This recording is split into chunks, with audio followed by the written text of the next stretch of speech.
I don't you stick on that. here anymore. Thank you, President. I'm gonna do this. So, good morning, everyone. Thanks for being here. I've been a member of the European Parliament now almost 10 years, so a little bit more than 9 years. And whenever I look at this room or walk past it, I don't think of the big votes we've had here. I don't always think about the big political discussions that we push through as legislators. I think to an event where I was around your age.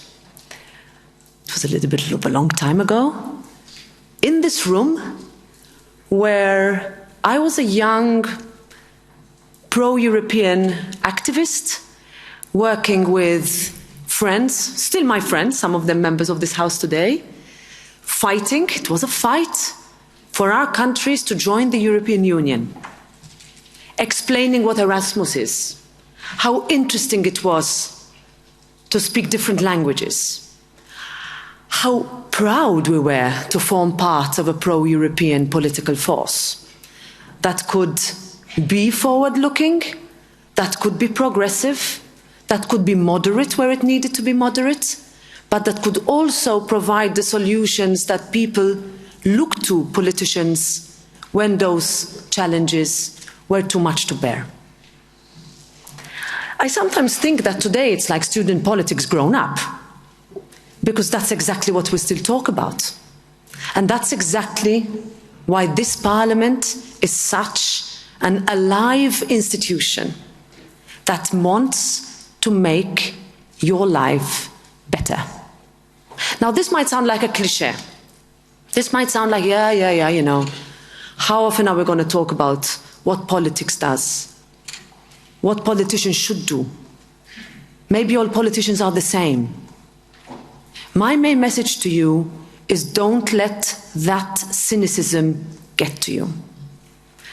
Don't allow somebody else to take the decisions for you. If you don't vote, if you don't fight for what you believe in, no matter how difficult the hill in front of you can be, then somebody else will vote instead of you. And the end result might be something that, first of all, you don't like, secondly, you don't identify with, and thirdly, you sometimes can't reverse. Why do I say this? Because we are not living a very easy time. When on the 1st of March, President Zelensky addressed us, we were the first parliament for President Zelensky to address online. We didn't know whether the connection was going to work. Just over 1 week since Russia had invaded Ukraine, and this room was packed. It was Manfred, and thank you, Jack, for giving me this time. There were all the colleagues sitting here waiting to hear from a European leader who was telling us that Europe is the only light. That millions of people across the world look to Europe as their hope. Because we represent those freedoms that the rest of the world wants to have. And that we should never, ever forget. Previous generations, politicians that came before us, fought so hard against sometimes insurmountable challenges, sometimes against autocratic regimes for decades and decades. My generation, in my country, has never experienced war until today. And today, whoever is in a position of political leadership has to take decisions that are sometimes very, very difficult. If I look at my country, and I'm also a member of the European Parliament, so my guests are also here, and they will share this view. What is the number one concern today? It's employment, it's economic security, it's the ability to make ends meet, it's the challenge to make sure that the gaps don't increase. It's also the solutions that we need, that we discussed today on the current energy crisis. Huge challenges that we have. We need immediate solutions, mid-term, long-term, but let's not look away anymore like we've done for years now. It was too easy for us to buy cheap gas. It was too easy for us. How many of you are from the Baltic countries? It was so easy for us to not listen to you when you said that we have a problem with Putin. How many of you are from Poland, Slovakia, Czech Republic? So easy for us to look away and say, we will continue, while at the same time being so heavily dependent on fossil fuels from an unreliable, autocratic, menacing neighbour, rather than invest in renewables. It was so easy to think that we will retain our competitive edge as a European Union when compared to our American, Chinese counterparts. A country that has been developed on such a different value set to ours. And I say this not in order to bring in, a sense of doom. I don't do that. It's not my style. And I also wanted to say, Jack, you said you can't eat and drink in the parliament. I hope you'll be able to eat and drink somewhere. I spent a lot of my time doing that growing up in youth politics. That's exactly where I found my friends. But when you met your friends here, when you spend the next 3 days here discussing with people, don't only discuss with your friends that you know. Look to your left, to your right. Because, do you know what?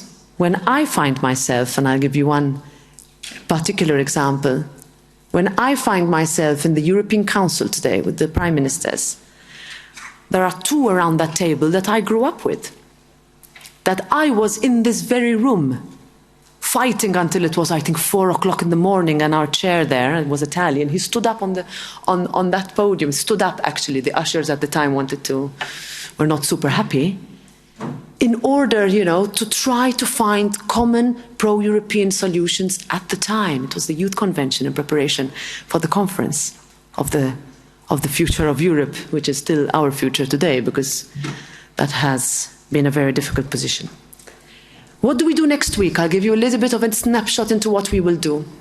And that's why it's important to hear what Sabine, Lydia and Eva will say to you today.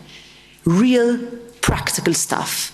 This is what our political force has always pushed for. Real, practical, immediate, pragmatic solutions that leave no one behind, that allow for equal access to opportunity, that make sure that every woman has rights across the European Union, that there is no backsliding on any rights.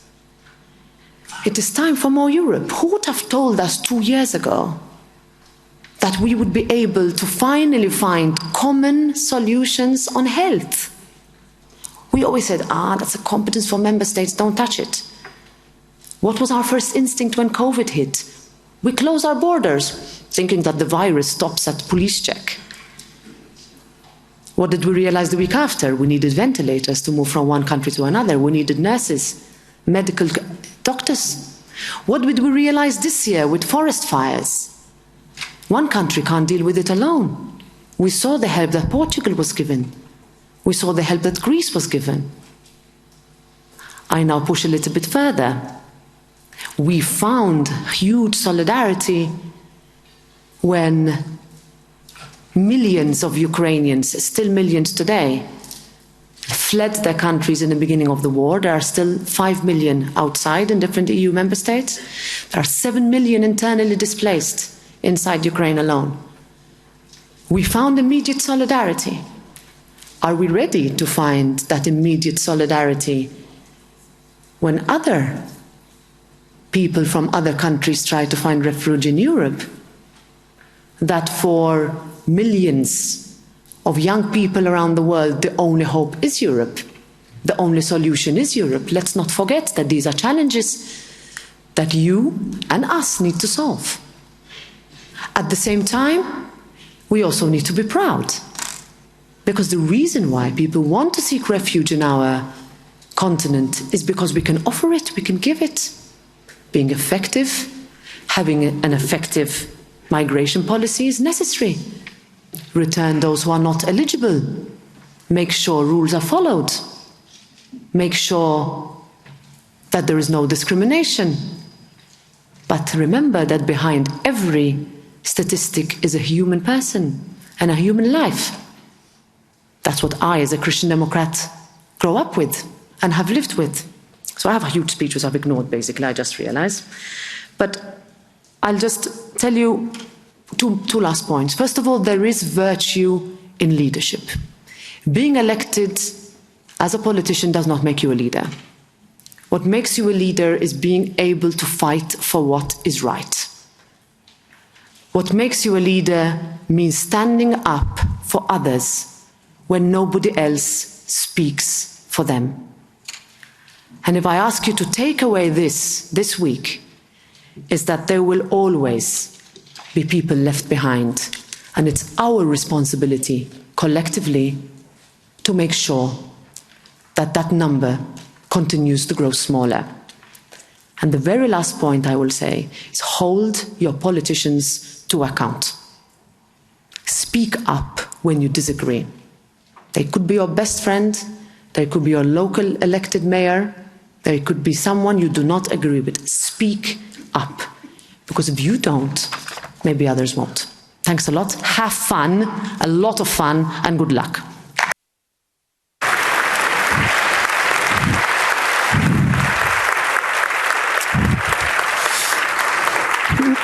So a huge thank you to President Metsola, obviously one of the